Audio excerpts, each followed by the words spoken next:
What is up, Coordination? On the pod today, we have Eric from Aya. Aya is a talent marketplace focused on talent in Africa. So basically, Aya trains talent in Ethereum-based smart contracts, product design, and management, and uses NFTs to create social identities for candidates, and has received 4,000 applicants from 33 different African countries to go through its educational system. The company trains individuals in Solidity through a collaboration with Consensus Academy and is aiming to bring 10,000 developers from the continent of Africa into the space. On this pod, we talk about Eric's introduction into the space, how that led him to founding Aya, and we talk about utility of Web3 and Ethereum in Africa. Eric believes that Africa is the next big up-and-coming continent for the Web3 ecosystem, and I'm feeling very inspired by Eric's passion and also the impact that Eric is creating. I know that early on in the early Gitcoin days, there was talent coming out of Africa or other places that were underserved by their local financial system that didn't have access to Western work. And when you can receive a payment through Gitcoin and Ethereum within 15 seconds and get access to that Western labor market through remote work, then I think it's quite profound, especially if you're used to like your bank seizing your payments if they were coming in the old world financial system. So financial censorship is a problem in the continent of Africa and other underserved places.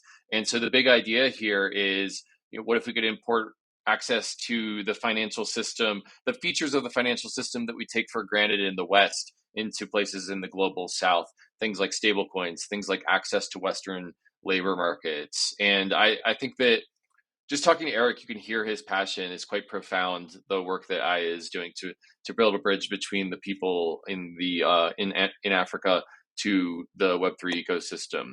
So this is the first of many episodes I'm hoping to do on usage of Web3 in the global South.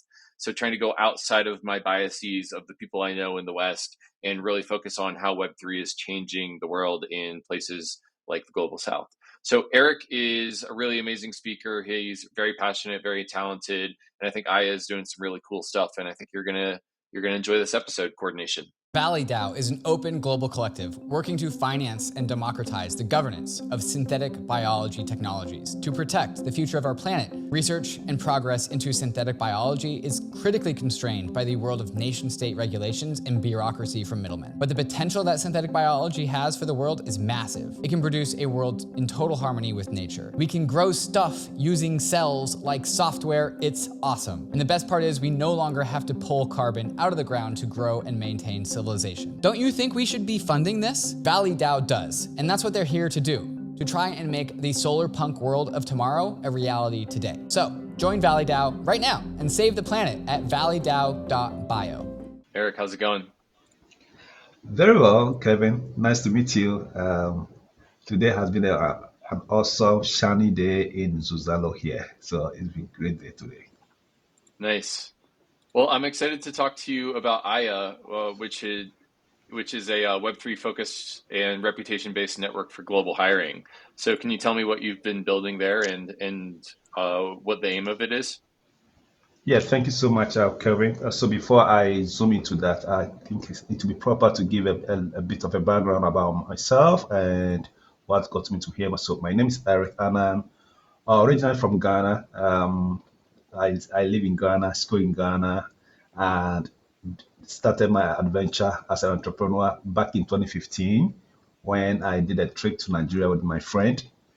And with the business that we actually sent to Nigeria, and after 2 months, the business just had a natural death due to a policy from the Central Bank of Nigeria. And so we couldn't deposit dollar or withdraw dollar, and that business just collapsed. Fast forward in early 2016, a friend of mine introduced me to blockchain, crypto, and that will be the changing destination of my life. And I never looked back. But prior to that, I actually worked with Huawei in Ghana for almost 4 years. And I resigned to pursue a bigger purpose and a bigger mission to solve problems that I believe will impact millions of lives in Africa. So that's a background for myself. So back to Aya, like I said, I got into crypto blockchain in 2016. Kevin, I must be honest with you. My crypto entry was very sour. I didn't have any knowledge about it, so I was so enthusiastic going into it. And the first project that was interesting to me turned out to be a scam, and it really, really, hurt the relationship I had. It bruised Oh my wow. ego, but I I'm really hard. It's hard to hear that. I'm sorry to hear that. yeah, yeah, but the exciting part of it again is I am so very curious person. So when you tell me something, I don't just take it on the surface. I go extra deeper to learn more about it. So I went to the internet, read about it, and by the time I realized it was about 3 months later on. But interestingly, I had a book. I read a book written by one American guy called Thomas McMurray. The title was The Rise and Fall of Digital Currency, the Seventh Disruption.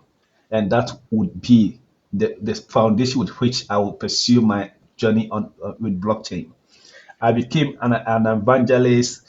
I traveled across 17 African countries, educating people about blockchain. Building communities, and I was like, hey, folks, we have lost out on all the innovation that we can think of, from the first industrial revolution to the internet age, social media, e-commerce. I think blockchain was actually invented for Africa, and for us to leapfrog, blockchain is the answer for our problem. So I took it personally, even though I lost my fortune. My Ethereum was hacked from my Ether wallet in 2017. So I had different phases of challenges and pain, but I was very excited about the technology. I built my first startup OTC platform in Nigeria called Digital Kudi in 2017.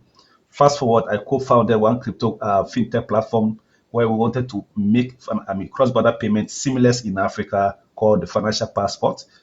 We built it on Stellar blockchain, and Stellar invited us to their very first conference in Meridian, Mexico City.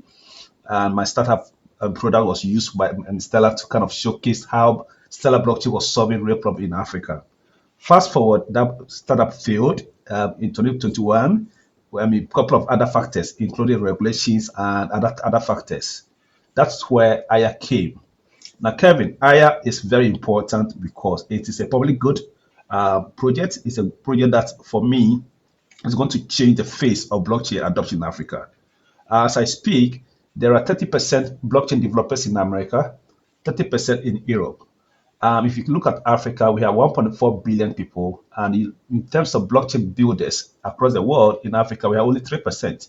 So Aya is on a mission to empower, train, mentor, and prepare this young, agile, resilient African talent to be able to build using blockchain to solve African problems. Because I believe blockchain really was meant for Africa, not for the West, because you don't have any problem that blockchain is solving for you, except with trade and buy, ETF and speculation. Blockchain is solving no problem in America or in China, but blockchain is solving a lot in Africa. So Aya basically is doing this in terms of empowerment, preparing the builders of blockchain in Africa, so that we can, close the gap between from 3% to maybe 50% in the next 5 years. That's our goal and that's our mission. So that's a brief about Aya. By the way, Aya means resilience and resourcefulness. So it's a very Mm. powerful name because every African wake up every day looking at, the challenges are around him. Where I say, look, I'm not going to give up. I'm going to push forward to create opportunity for myself. So Aya is really very symbolic name that is kind of unleashing and galvanizing and kind of catapulting the next builders of blockchain solutions across the continent to increase the adoption, utility, and usability of, it's like Ethereum, optimism, and the rest base, so that many innovators can come from Africa. Wow. One of the things I found really poetic about what you're telling me is your entry into a Web3 involved you accidentally working for a scam project and then kind of getting rugged by them. And now it feels like you're going back and you're solving that for all of your peers and helping onboard people in Africa to like actually legitimate Web3 projects. Is that a fair synopsis of like Aya is almost a response to how you entered Web3? I, you, I mean, you are just giving a clarity of what it means. So I tell myself the pains I go through is for me to prepare the road for other people to get it right. So, I mean, all the experience I've gone through blockchain, I submit to say, what else can we use the blockchain for beyond trade, beyond buy and sell, beyond the bull round, the bear round? I think there's career to build, there's opportunity in it, and how do we turn around the massive young continent of Africa to preparing them to become productive builders and value creators? So, yes, I mean, you're right. I think that there are a lot of people who got into blockchain and crypto on the wrong way, and some of them have given up. But some of us are very resilient, we are very persistent, and we think the blockchain is such a public good technology that we can help use to kind of create that buffer and create a new economic incentive for Africa who are often cut off from global economic activities, right? So, I mean, that's what we're trying to do. I mean, Yeah. changing the order and letting people, young people especially, have the skills so that they can build legitimate products and solve the problem in Africa the way it's up to be solved.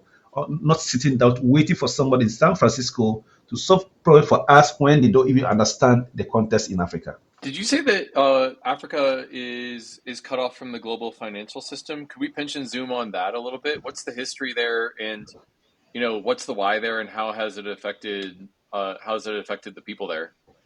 Yeah, that's an amazing question. Thank you. So, ever since I was born, right, there are a lot of things I don't have access to. So I'll give a classic example. Today, um, my startup is registered in Delaware. I have a bank account in the US. That bank account provide me corporate card. My colleague in the US, who's the founder in US, have the same bank account, but he has credit card. We have debit card. So what it means is that any time we don't have a dollar in our account, our card will stop making payments. But my other colleague has credit card. It means that until he maxes out his credit card, he can still access financial products, right? Across Africa, we don't have credit card. We don't have financial history. So you cannot access credit facilities. You could not use, for example, paper. You cannot access paper in most part of Africa. So ultimately, you wake up with a kind of a mountain ahead of you. Blockchain is the only technology that has kind of created access for a lot of Africans to be able to access global financial tools. So when I say that blockchain is enabling us to have access to global economic activity, that's what I mean. We do not have access to credit facilities. We don't have financial history. So unlike the US where people have credit card, they can do anything they want to do. You don't buy things with cash. In Africa, everything you need to buy, you have to be cash, else you cannot access anything. And therefore, financial tools like paper, which has helped millions of people across the world, to today, it's still a burden for us to use. Not until blockchain and cryptocurrency, many African young people could not access paper so that even when they work remotely, they don't get paid because paper do not work in Africa, most part of Africa. So that is the reality of how the economic structure is created. And even if you want to access the global, banking system, it's so expensive for us in Africa. Imagine sending $100 from the US to Africa, Ghana to be precise. It will cost you minimum about almost 11% to send $100 to somebody in Africa. And that is not fair. But imagine now cryptocurrency with just a dollar, you can send $100,000 to somebody anywhere in the world. And that is changing the narrative for us in Africa. So that's why my talking as Zuzala said, blockchain is a need in Africa. It's just a nice thing to have in the West because it's solving everyday pain. Sending money from Ghana to somebody in Kenya was a nightmare maybe 15 years ago. Today, 10 years on, blockchain, cryptocurrency, stablecoin has changed that narrative. I can do business with anyone in Africa today with stablecoin because it's easier to send stablecoin to anybody and the person convert it into local currency within a minute. It was not as available 10 years ago. And blockchain has kind of demystified that kind of gap that we didn't have. Clear example was that if you're in Africa and you are sending money from Ghana to Nigeria before crypto, the money had to go to US before it get back to Africa. And that's how hard it is. I hope I have provided more clarity on that particular case I made. Right. Well, I just like to hear this perspective, this non-Western perspective of your relationship to your financial system. And I think that, I'm in America and I've lived most of my life in America. And for people who are in America and Europe, I don't know if you understand. I don't know that people understand how different the relationship is with the banking system in places that aren't the West, and how it affects people's ability to get credit and get access to stable currency and do business with each other. And it just feels so profoundly different. And so the fact that Web3 exports finance and the ability to have credit to this part of the world, I think is quite profound. I'll just share one story about early on in founding Gitcoin. We had a couple developers from Africa that would use Gitcoin in order to get access to the Western labor markets. And I remember that one of them told me, I can't do work on Upwork. I can't do work for Western companies because the banks will seize my payment on the way from the Western company to me. But with Ethereum, within 15 seconds, someone's able to transfer me money. And I think that that's quite profound for people who have not had access to labor in that way. So yeah, I mean, it's just great to hear that this technology is doing good out there. So I'm wondering if you could tell me more about Aya. It seems like y'all have done a lot of great work in getting people in Web3 connected to people in the space that are legitimate. Could you tell me more about the pilots that you've been running and the kind of numbers that you're doing and how it's going and how people can help, most importantly? Sure. Thank you so much again. So one of the key activities that made us start Aya was my trip across the continent. I saw a continent full of agile young population. And like I said, in less than 6,000 days from now, there's going to be 1 billion people in Africa. That's going to be under the age of 30. This number is going to be more than India and China combined.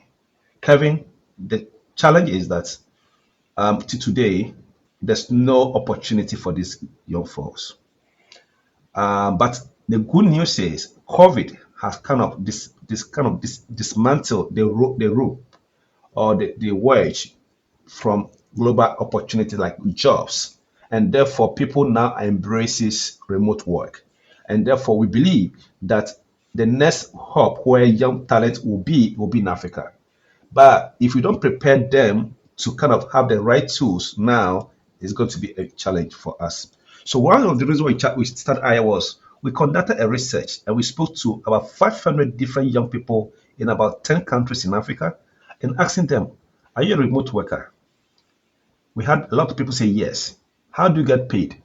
Some says they have to use their families in the US to open a PayPal account. Some of them uses other platform that cost them about 25% fees, so they lose about 25% of their income to exchange rate differentials and transfer fees.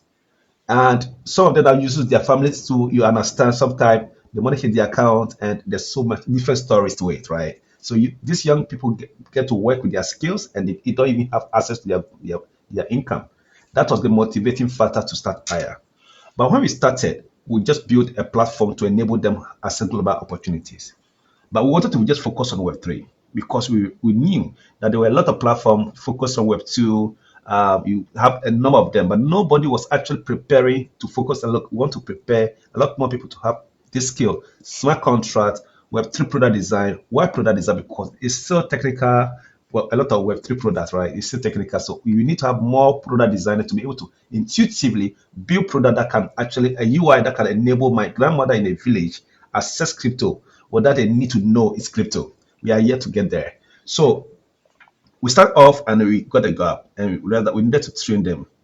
And because there were not enough blockchain developers in Africa at the time we started, that's 2021. So in 2020, I had a privilege to be in Barcelona through Celo conference, and I had a conversation with Coinbase. One of their guys were there. was there, and then I approached him at the coffee shops. Hey, this is what we are doing. It's like, oh, it's so interesting. We just want to, train some people to have the skills. It's okay. Send me a proposal, and we send a proposal to Coinbase, and through their Coinbase giving, they give us a grant to pilot the training of Web3 talent in Africa. Kevin, the goal was to just train 50 people and get application for 50 people. After the grant was given to us for 50 people, and we opened up the application forms, surprisingly, we had almost 4,000 applications from 33 African countries. 4,000. It was kind of wow. Young people are eager. They know because after 2017 crash of crypto, when people enter for just to buy, now the next phase is how do I acquire the skill to build the kind of things the likes of Vitalik, the likes of the guys for like yourself have built in the space. There's evidence to show that if you have the skill, you can actually build real product where millions of people can use. So 4,000 applications we got from 33 African countries, telling us that there are a lot of young people who are really eager and committed to learn the skills. But obviously, we can't train 4,000 people. So in just 2 weeks ago, we graduated 66 of these. New trainers that we are trained. The interesting part of it is 7 of them got job instantly because our training was not just about skill. We train you to build products. 2 of them are building their own product. In fact, as I speak, one of them yesterday reached out to me that they are already receiving investment from a local angel. Because their product they are building on the blockchain seems like an amazing project. So as we piloted and have been able to train 66, now we are taking it. We want to scale it up to now kind of double down on training more talent to have these skills. Not to train them just for them to have job, but we're training them and adding up to our IR lab where we are providing them an open source platform to build projects. As they build more projects, they get more experiences so that we can be able to connect them to our network and them to enable them get jobs. So IR is a kind of a 3 phase. We train, we mentor, we prepare them, and then connect them to global opportunities to work with global Web3 companies looking to kind of have diversify teams across the world, specifically African talent. So that's how IR has positioned herself to do. In terms of numbers, of course, we have connected about 25 companies so far with African talent in the last 6 months alone. The training is ongoing. We've done the first pilot. It was so successful. The feedback we have so far received is mind blowing. The feedback from the first beneficiary. It has given us that kind of pipeline to see where can we improve and the opportunity that is ahead of us in terms of developing the manpower for the blockchain space. Interestingly, we just only yesterday we had a kind of a partnership with Orange DAO, the largest YC aluminum DAO in the world, to be their talent partner because they are looking for more Web3 developers from Africa. So that's kind of work we are doing in Africa as far as blockchain Web3 is concerned. We are catapulting and harnessing the new potential for Web3 space to support the ecosystem across the world. And if you have an African talent working with you, you get 2 things. You get the skills and you get resilience because they bring more than skill. They bring you culture, they bring communication, and they bring you something that you hardly find in other talents elsewhere in the world. In terms of support, at this stage, we finished Techstars. We are a Techstars backed company startup, and what it means is that we are the first to be in Boston crypto startup. Techstars crypto, sponsored by Algorand. We graduated last month from Boston. I was in the US for almost a month, and we are actually in the process of raising our funding to be able to double down and scale the company to a level that we can be able to be everywhere in the world. So in summary, that's what Aya so far has achieved in the last 18 months. Thanks be to Coinbase and their team for supporting our pilot in terms of the training. Yeah, I think that you're onto something when I see here that you were initially aiming for 50 applicants into your pilot and received 4,000 applications from 33 different countries. And I think that that you've touched a nerve when you see that kind of outsized demand for what you're doing. So congratulations on the traction. Thank you, Kevin. What does a world in which you're maximally successful look like? Take me 5 years into the future, 10 years into the future. What kind of impact do you hope to have? Yeah, for us at Aya, one of our key metric is not exiting at $1 billion. We know we are going to exit at billions, but our key metric, Kevin, is the number of lives we are going to impact. How many people can we move from 0 to 1? That is the key metrics.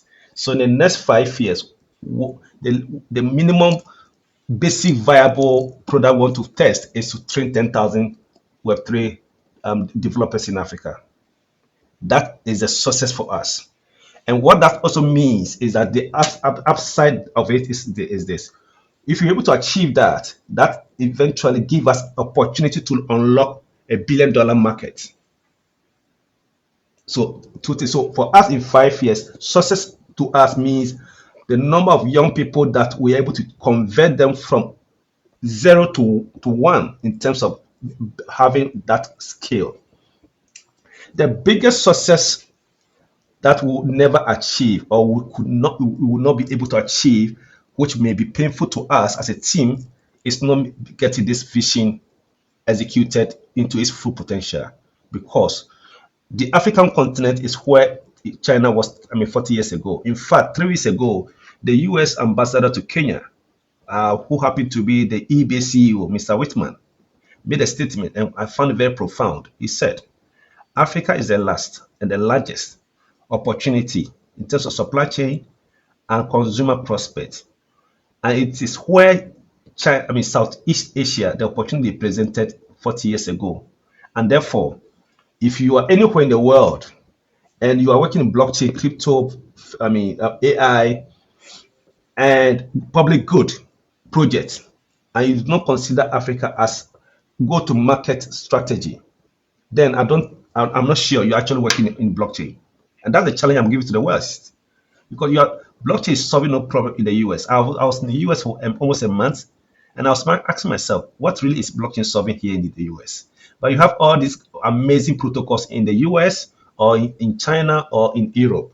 Just like I said, we have 30% of blockchain developers in Europe and US. The question is, how many of them have understanding of the massive number of young people in Africa? How many of them know that every day using blockchain protocols to send money is a pain that we solve every day? How many people in the US wake up thinking of how do I send money from New York to say San Francisco, or how do I send money from Boston to let's say Mexico City? Nobody think about that because it's not a problem. But for us in Africa, blockchain has helped us solve that major pain. If it's not solving any other problem, solving payment, cross-border payment loan can have lifted millions of people out of pain. Secondly, trade is the only thing that brings prosperity to everybody. Europe is Europe because of trade, free movement. Before blockchain, doing trade with your neighbor in Togo, Ghana and Togo is just about 6 hours drive. It was difficult. But today, blockchain has enabled us able to trade with everybody across the chain seamlessly without a pain. So if you are building any blockchain protocol, no matter how fanciful is it, Africa is your market, because according to chain analysis last year, there was 2,500% increase of blockchain usage in Africa. Ghana is 33 million people. Over 10% of Ghanaians have a wallet. Nigeria is 220 million people. More than 10% of Nigerians have crypto wallets. So just do the numbers and see where the opportunities lies. And on-chain analysis, on-chain trade in terms of peer-to-peer network payment, Nigeria is leading the world. So the opportunity is immense. I've not even talked about identity and other thing. I know you're going to ask those questions, but I'm just giving this kind of data to show that what AI is trying to do is so significant to the adoption, the utility, and the usability of any blockchain project anywhere in the world, especially Ethereum, Layer 2, and the EVM compatible chains. We are very focused in kind of expanding the developer community in Africa by educating more people, creating awareness through events, hackathons, And that's why we are we are your right partner to enable you kind of realizing the mission why you set up that protocol. And Africa is your go-to, not an option. Wow, that's incredible. Well, I think that the fact that your KPI is number of lives impacted, I think kind of speaks to what you're trying to do. And I think that people in the West just don't know how big the opportunity is to do Web3 stuff in Africa. So hopefully that opens the eyes of everyone who's listening that they should be doing work in Africa. I'm wondering, if I'm a founder or an engineer, an early engineer at a Web3 project that's not doing work in Africa, how can I get involved? I mean, the obvious answer to me feels like check out the IO website at iagigs.com and start feeding into African developer talent. But are there other obvious things that people should be doing in order to tap into this talent network and to the continent of Africa?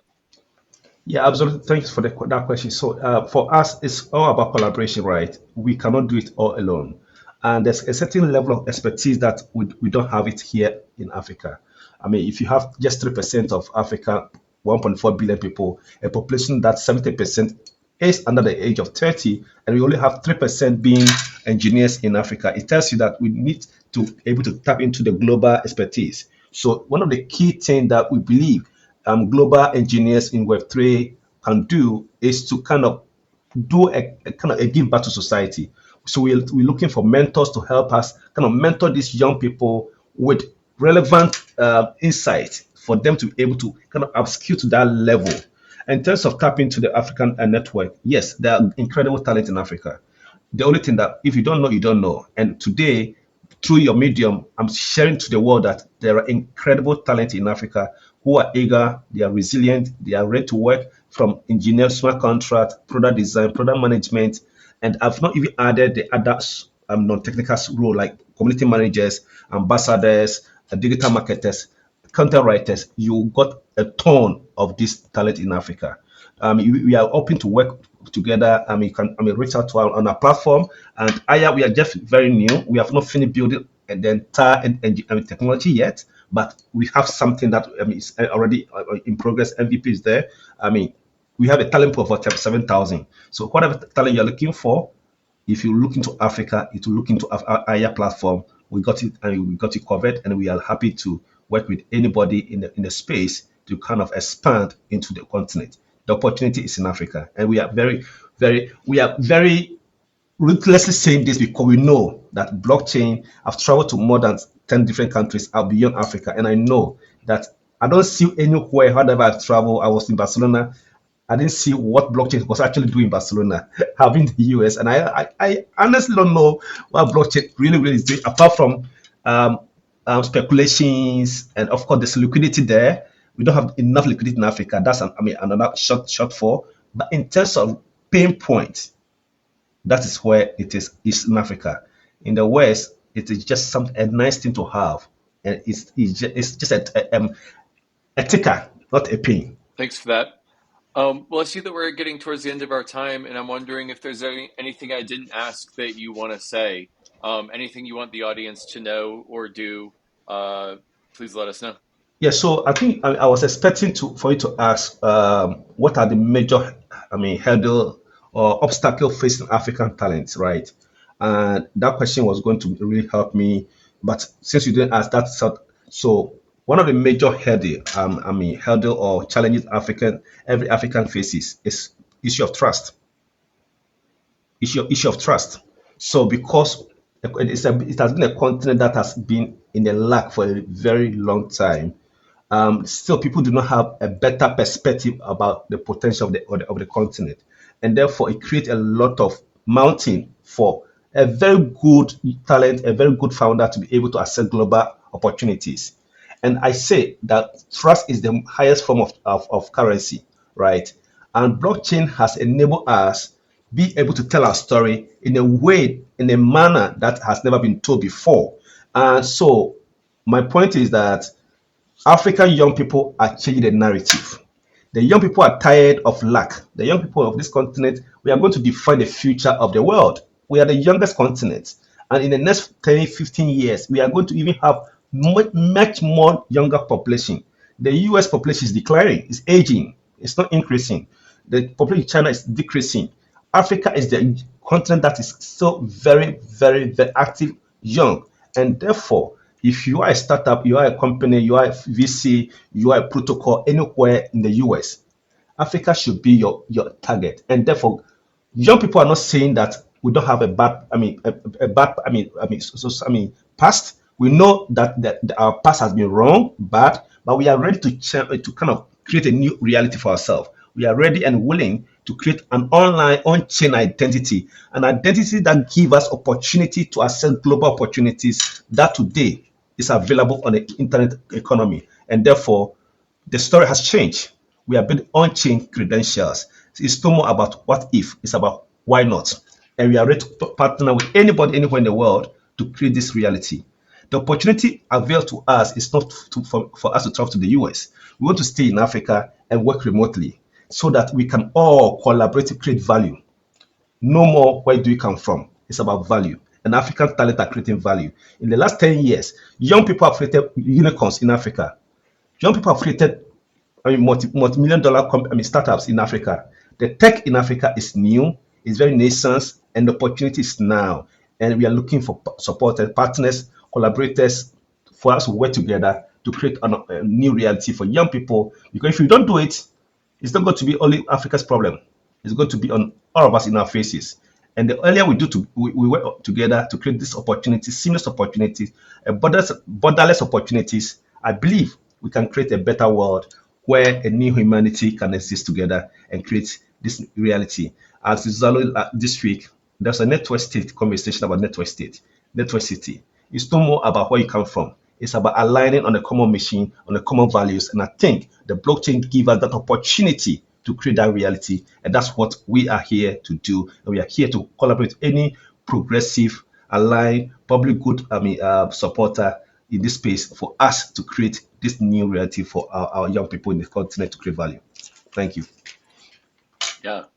Well, I think the work that you're doing is so important, and I feel like I'm learning a lot as a Westerner myself. And so for the listeners out there, if you go to ayagigs.com, you can check out Aya's website. I'll also have links in the show notes if people want to check you out on Twitter and check out Aya on Twitter. So thanks so much for joining me on the pod, and keep up the great work. Kevin, it's been a privilege to be on your platform. I don't take it lightly. I think it's a privilege, and I hope the story told from an African perspective will go far and deeper in your community. And I am more than happy to answer any other questions. My handles are open. I'm a public figure. I have everything. I have an on-chain resume. So please reach out if you have any question. If I said something that it didn't sit well with you, please reach out. I don't judge. I have an open mind. Let's have a perspective.